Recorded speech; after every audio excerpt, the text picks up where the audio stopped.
One thing I've noticed with your street work is it seems to be so much about people emerging from shadows. You've got very, very deep shadows. And then in the highlights, there's people kind of emerging from the shadows. Do you have a particular time of day that you prefer to shoot for that look? Yes, with time, I kind of think I've developed this style.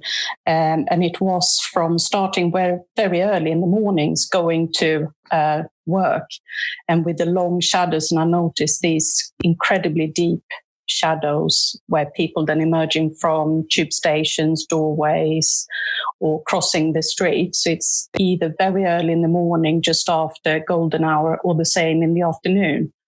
And that's where I think also you find the vibrancy of the colors, and the light, even though very bright, is softer. And right. So, yeah, that's where I hang out, in the Shadowland. So you're shooting before and after work. Do you work in London?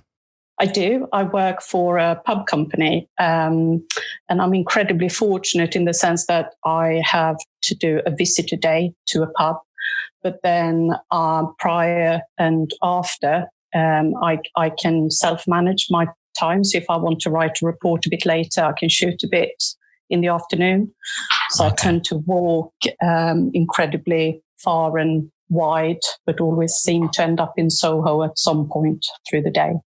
Well, you have this opportunity to photograph London. I find London really hard to photograph. I'm not sure if it's because I know it well, or I'm just incredibly unimaginative when it comes to London, but you have so many spots around London that you work within. What are your favourite spots? Soho, hands down. That's where I feel most at home. And it derives, I think, from around year 2000. I was running pubs in the area. So I lived in Soho on Brewer Street for a few years. Didn't photograph at this point anything particularly, but that's where I kind of feel it's the true London. It's got a big population of about 25,000 people, so I recognise people when I'm walking up and down the streets there. And also the mismatch of houses, buildings, old and new, tourists, but also Londoners, travellers. And I feel most at home there, bizarrely. In the busier, the better, and the happier I am. Okay. Do you ever find you have negative experiences from photographing street stuff where people just don't like having a camera near them? No. I think I've been told off once in my life, and that was when I were with a few other people shooting up in Brick Lane. And I saw a lady coming down from Columbia Road with some flowers, and I thought, oh, excellent picture. And I belted over the road, and she said she was going to shove the flowers where the sun didn't shine. And that's the one and only time I've had a negative experience. I think I've learned to hold your camera high and proud. I shoot looking at the screen because I find with my eyesight with age, I can't quite focus through the viewfinder.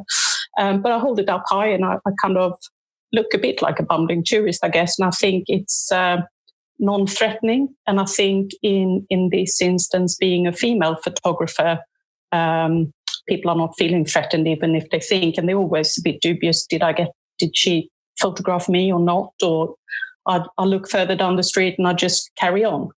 I always found that when I take a picture of someone, I just stay facing. So if they're walking like past me, I'll stay facing where they were and keep like looking like I'm taking a picture past them. And that was my only way. When I came in, I was so nervous about photographing people on the street, which is so ridiculous because I've been photographing people for quite a while. But I just sort of, so I've got a skinhead, and I basically look like a Crime Watch photo fit. So I have to be a bit careful because I think I can look like I'm up to no good in some cases. But I was very nervous when I first started. When you first started photographing street stuff, were you nervous? Oh, incredibly so.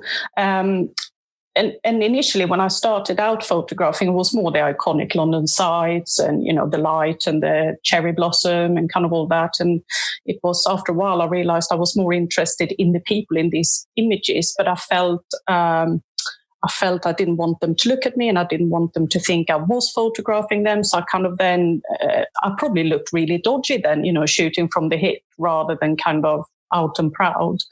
But I learned with time that the more confident and relaxed you are, the less people care about you.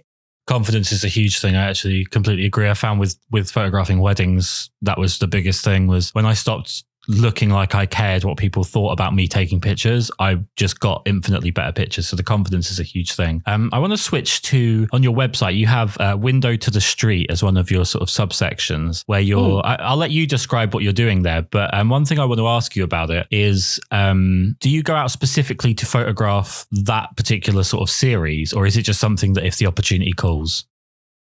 It depends on the weather and what I'm doing, but sometimes it's with that in mind and sometimes not, I guess. Sometimes there's opportunities to walk past something and I see something, a good reflection or layers, working on it. And I'm just very fascinated by the whole concept of a window leading either in or out of a building. It's the soul of the street, I find. You're looking into someone's world, or people are inside looking outside on the world. And so sometimes conscious and sometimes not, I guess. I think one thing that I really love about the window series, the Window to the Street series, is just the fact that the windows add an extra layer of narrative. So there's so much more interest. It almost feels like... it's hard to describe. It feels like the shot before a shot in a movie, like you're about to get the window into the tight on the scene. It's just a really cool look. I really like it. It's very cinematic. Oh, thank you.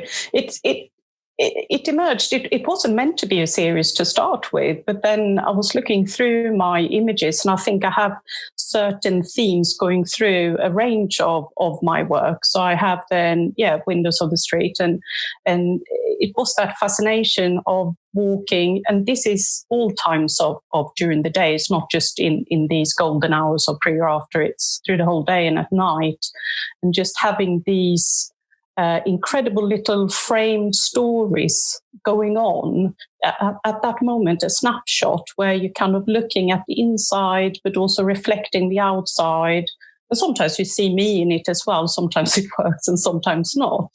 But it's that, as you say, it's a multi-layered depth to an image that I like.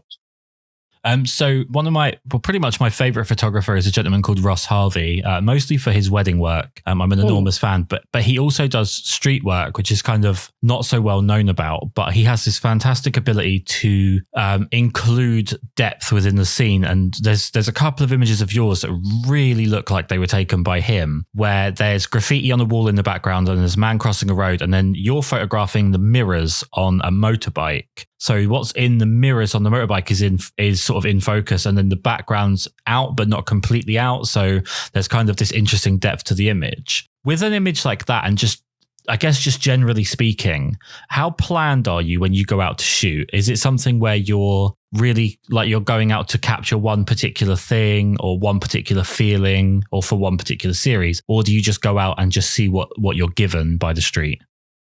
It all depends. That one particularly is up in Camden. And when I walk through there, I always, when I walk sometimes from Hampstead to Charing Cross, I always do a little tour around Camden to see what new street art is up and, the people, the market and all that. And this particular one, I always look for a new mural to see what's going on. And I had noticed the bikes always lined up there. And I did a shot that I wasn't quite happy with. And I actually went back, and that one that you mentioning was a reshoot of something I had then in my mind, how I wanted it to work, and with a different light, and then to incorporate someone walking past. So that took me a while because I stood there. I kind of had planned it, but then also it depends on who walks past and what's going on. Maybe the bike wasn't there, but as it happens, there are always bikes there. So I think I've done a couple of different variations of that one. Sometimes when I'm on my own and I know something specific, I go out in the morning to shoot reflections in the rain, for example, the pavement, because I know the weather is going to be like that. But then I might then do sidetrack and end up doing window shots and layered shots instead. So it's very much depending on how the day goes. Are there any parts of London that you're not particularly keen on photographing that are maybe a bit touristy and overshot, or is it all just kind of open season when it comes to London? I quite like all areas because I think it depends on you what you capture. So the style of shooting I do, I don't think it necessarily depends on where you are. I'm not that keen maybe where I live in Southeast London, more that I maybe come across someone or their parents or, my daughter's friends' parents or something like that kind of cropping up on my Instagram feed. So I keep away from that area. But otherwise, I walk everywhere and I adore London, even be it Camden, Shoreditch, Greenwich, Soho. I have to say I'm not photographing that much in West London, but that's only because I live southeast. So anything goes. But as I said, West End is that's where my heart lies, I think. Are there any cities worldwide that you'd love to go and visit and photograph? I've never been to New York, and I thought this was the year I was going to go, but it's not looking like that at all, unfortunately. Bit gutted about that, but I have shot in Amsterdam, Bangkok, Barcelona, and any city. It's amazing to discover. Just walk with your cameras for hours. That's my absolute happiness is to just walk around and explore. So I normally start off with this question, but I guess now's as good a time as any. How did you get started with photography and what kind of made you want to become a photographer? My parents said that apparently from an early age, I was always interested, and I had one of those, cheap film cameras, and you sent off your roll with 24 or 36. And I didn't necessarily take the photos of friends. It was more different angles. I was a skateboarder, so it was very different kind of bits you did there. And then I had the Sony little, one of those cheap ones, holiday shots. And about 12 years ago, I came across some money from an old company. They I think it was an old insurance or something. And I said to my husband, this is money I did not expect to have, so I'm going to buy a DSLR. And he said, go for it, have fun. And from a hobby, it became almost an obsession. And very quickly, it became a huge part of my life. And more than anything, it helped with my anxiety. I realized when I was photographing and exploring and working on this, I felt better and happier from it. And I was very lucky. I got a couple of commercial jobs with an ad agency, which were jobs shot through the eye of a street photographer for their advertising. So it kind of escalated quite quickly. And I'm very lucky to be able to do it on the side and have a normal job as well. I think the people that get into photography and it doesn't turn into an obsession, I think they might be psychopaths, because I feel like everyone normal that starts with photography, it should become an obsession pretty quickly. It did for me. Yes, it's incredible how that just eats up your life and how you just want more all the time. Yeah, it's so bizarre. I find myself even now stuck at home, can't get out. Really, for anyone, I think this has been kind of the collective irony of this is that everyone always bemoans not having free time. And now we've got an abundance of free time. And I'm just pissed off that I'm not out working and taking pictures. I'm exactly the same. I'm struggling a bit here, I must say. I don't want to go out on the high street, as I said, here where I live. I don't want to capture this area. And I do a couple of hours walk in the woods in the morning, and it's squirrels and bluebells. And it's not really something I enjoy that much anymore shooting. So I go through backlogs and stuff, but yeah, all this free time, and I'm thinking, God, I could be out on the streets and I could capture so much. And it's funny you mentioned earlier, to go through bits and bobs and work on things and clear out the computer. And I'm thinking I wanted to maybe make a start on a coffee table book or something like that. But then with the weather being the best it's ever been, it kind of feels weird sitting indoors by the computer as well. Yeah, it's just, I think it's just an incredibly frustrating time as much as anything. Obviously, scary time for a number of reasons, but more than anything, most of your time is just, or at least in my case, is just spent being frustrated, staring out the window. With regards, let's quickly just touch on your sort of post-processing and your image reviewing. How many images are you taking when you're out shooting in sort of a rough shot? And how many of those are, what's your hit rate like? How many good images to the total number of images that you're taking? I shoot a lot. So say I'm out a full day, I'll probably come back with 1,500 to 2,000 images. I'm not, happy. I'm probably with 10 of those. Okay. The ones that I really like and probably would put on my feed. Then I leave them and I'll go back after a while. And then I maybe find another 10, 15 that I'm thinking, I've matured and in my thinking, or maybe I'm realizing some details in an image I didn't see initially, something in the foreground, background, or colors or light. So it's not that much, but I was quite reassured to hear that a lot of the big names, they do similar. They shoot thousands, but then maybe only happy with 10, 20, if that. And when you're actually out photographing, do you know when you've taken one that you're going to like before you see it on the computer? Yeah, 90%. I think, I had that. But then you come home and sometimes you realize you missed the focus. Yeah. Or, something swished past me and thinking, no, that would have been a brilliant one. But yeah, in my mind, I already know when I've kind of, especially with the lights, or if you shoot silhouettes mixed with shadows and people, and when it all suddenly aligns, say I've stood and been hunting in a corner, I like the backdrop, I like the light, but then I'm kind of wanting people to walk into the frame where I want them to want, and I want them to be interesting people. And sometimes it just suddenly aligns and happens, and it's the best feeling when you then come home and look at the computer and you think, yes, it worked. Are you someone that likes to leave a sort of space of time before you go and start actually editing images? Or do you kind of get excited about those initial ones and get them straight out? Oh, yeah, I immediately upload them and have a look. And I want to have a look at that handful that kind of sung to me when I was out there. And then I quickly maybe put one or two up, but then I hold back and I wait. And actually, weirdly now, having this time, I've gone through a backlog and I think, I've overlooked a few here and there that maybe because I was so excited about the ones that I thought I'd nailed, if you see what I mean. Mm-hmm. I quickly overlooked maybe a few that were all right and I'm very happy with now afterwards. So maybe I'm not spending enough time looking at my images afterwards. That's a learning I'm taking from this.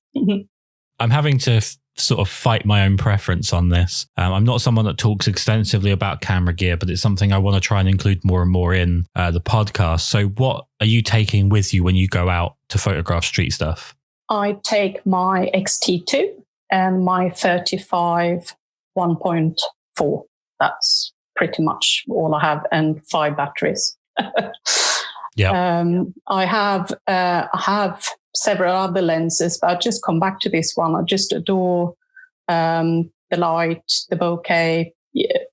Yeah, it's just easy. And I have my go-to settings. I tend to go to, and at night, I have to say, though, maybe I take my 56mm out because it's good in the low light. And if it's incredibly bright, I found when I was on holiday in Thailand, the 23 is quite good, the 2, because it's so incredibly bright. But yeah, I don't use a lot of gear. So perfect example, you're using an X-T2. Now, obviously, since then, they've had the X-T3, and I think they've tried to release the X-T4 in time for the Olympics. And then obviously that's all kind of been a bit of a hilarious backfire. Not that I'm in any way gear shaming, but I'm curious because I'm always fascinated by people that stick with certain cameras. Why do you stick with the X-T2 and not go for the upgrades? Do the upgrades not carry anything that you want? I don't know. I had the X-T1, went to X-T2. I've had it for a couple of years now and I'm happy with it and I'm happy with the output. So I'm kind of feeling I don't feel the need to spend the money on that at the moment. Rather than maybe invest in another lens and try that. See, I think this is where camera companies are terrified of female photographers, because male photographers are so desperate to have the new shiny thing so they can show all their friends. Whereas female photographers, I think, tend to be more rational with their purchases, and that terrifies camera companies. Yeah, I think you're right there. A lot of the female photographers that I've met and befriended over the last couple of years, we pretty much stick to what we have. Might be you try a different brand now and again, but then you go back to what you have because you're happy with it and you know what it does. It's familiar. But then also, I don't know, I find less female photographers maybe are brand ambassadors. So I think, I don't know, we're happy with what we have and we get out there.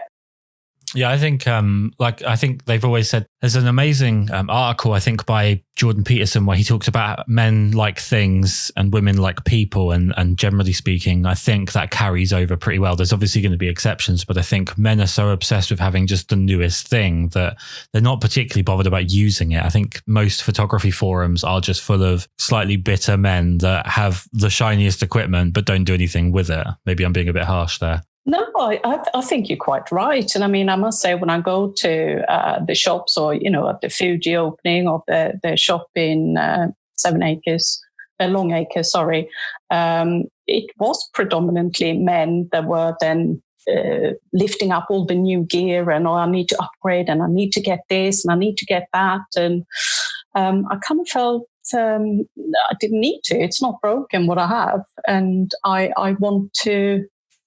I don't know, familiarized. I'm happy with what I have. Obviously, if something went wrong with it, I probably would go for the 3 or the 4, because why not? It's a newer model. But then I'm not sure, would it be better necessarily? I don't know. A lot of the newer features on cameras, I actually talked to Kevin Mullins about this, that we're kind of hitting a plateau with cameras where I don't think there's much more room for them to improve. It's just about simplifying them. And I think there's going to come a point where mobile phones and cameras almost meet each other because we're trying to simplify cameras and sort of add extra features to mobile phones. And we're getting towards a scary idea of just anybody being able to use anything, which I don't really like. I like there to be a little bit of a learning curve to using a camera. But so much of the modern features are geared towards video. And sort of people that are either hybrid shooters or shoot a lot of video, regardless. I haven't seen any video work of yours. I'm assuming you don't shoot video. Does it ever frustrate you that there are so many video features to a camera that you want for stills? Yeah, because I kind of feel that it's taken up unnecessary space and memory and kind of on the camera.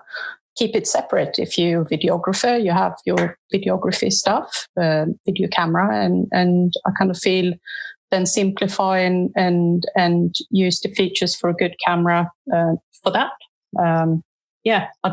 It's unnecessary buttons and space in the camera, me personally. But for someone who does both, obviously that works really well for them. Well, I think what I discussed with Kevin was just the idea that, say, the X Pro line you keep as entirely stills, and you have the XT line as the hybrid, and then at least people have the option, if they only want to do stills, there is a range that does only stills, and it frees up the sort of ergonomic space and also the memory in the camera. I don't think people use video as much as sort of you would be led to believe by camera companies. There's just not that much video stuff being uploaded compared to stills. It seems like a very bizarre time.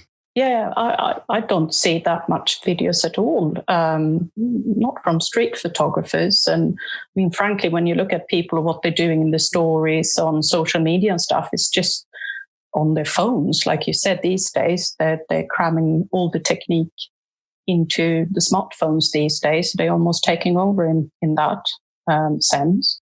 Talking about phones, you are a moderator for London Visionaries? Oh, yeah. Yes. So what is London Visionaries for the unknowing?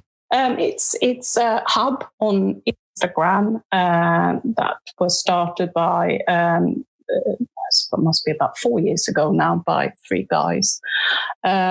And it's to embrace London And it's a hub where we as moderators just showcase people's shots of London, models, shoots in London. So it could be anything. It's the iconic views. It's a mix of, people, places and events. Like, say the light shows that they did in Canary Wharf or, in Battersea, etc.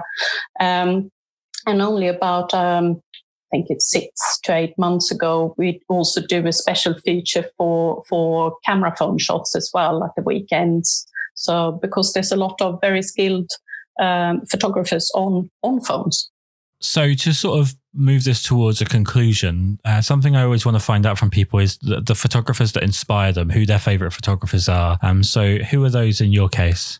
Early on, I drew a lot of inspiration from, the classics like Cartier-Bresson, Vivian Maier, Dorothy Baum as well with her colour, John Meyerowitz. But, moving forward now, for street, it's more, I'm very taken by Julia Coddington, for example. One, it does women in street.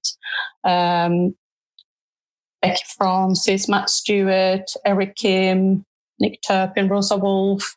It's more of the modern, quite colourful photography that I like. And also, there's a lot. There's so many in different genres.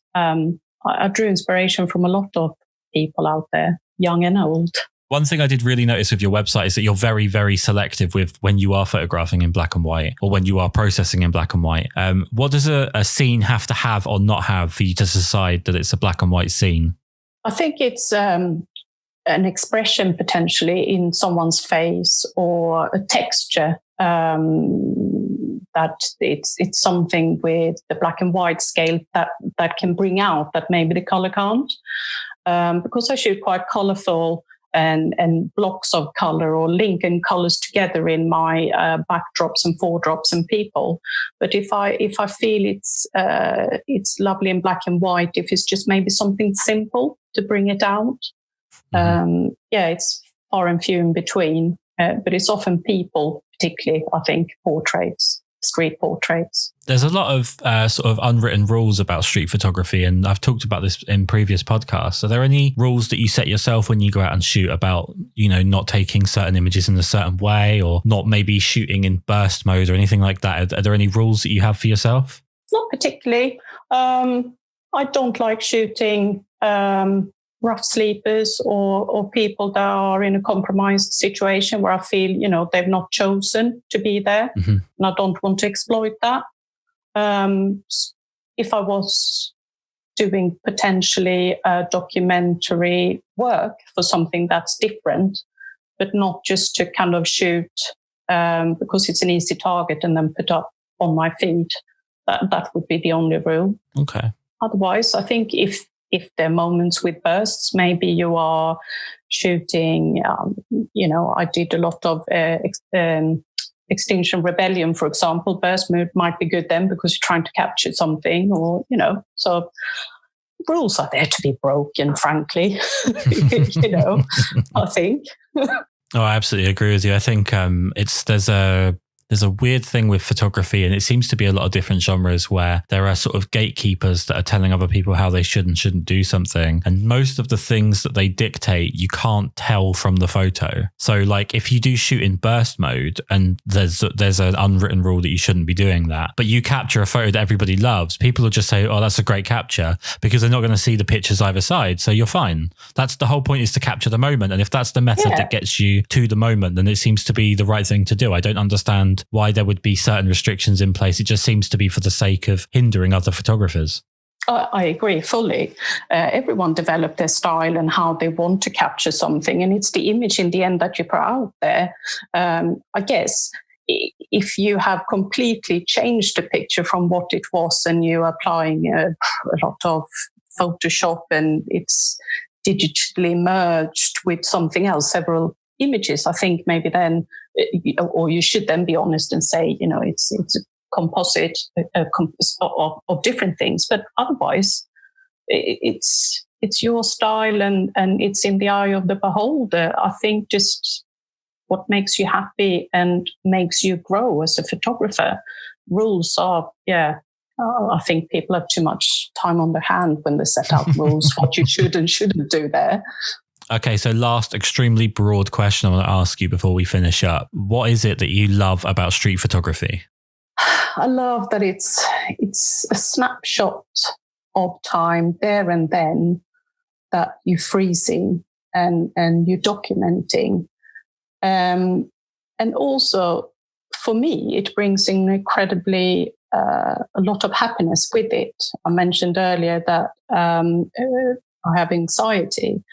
And photography is something that's helped me through and empowered me to go out there, become stronger, meet people, and have brought art, a creative something for me to express myself with. It's happiness. And here at home, I have such a support. I'll say to my husband sometimes, I can disappear a whole weekend in different areas of London and photograph either alone or with other people.